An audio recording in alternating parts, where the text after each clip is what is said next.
Agad na pinabulaanan ni Senate President Vicente Tito Soto III ang mga naging pahayag ni Senator Amy Marcos. Ayon kay Senator Marcos, pinipigilan umano na ungkatin ang posibleng pagkakasangkot ng ilang mataas na opisyal ng pamahalaan sa kontrobersyal na flood control projects. Ayon kay Senator Soto, walang nagbabawal ng kahit ano o sa kahit sino sa Senado kaya't pawang imbento lang anya ang mga pahayag na ito.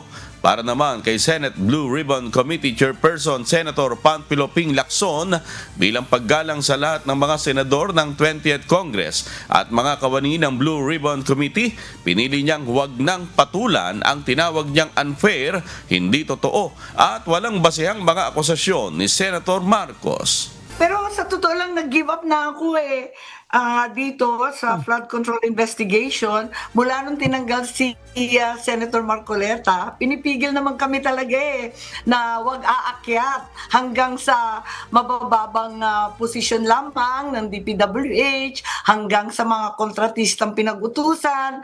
Mga big time, ayaw banggitin, pinagbabawalan kami. O tapos na yung 1 minute mo, yung 10 minutes mo. Puros ganon. Kaya sa totoo lang, surrender na ako. Wala na talagang mangyayari rito. Moro-moro na lang to.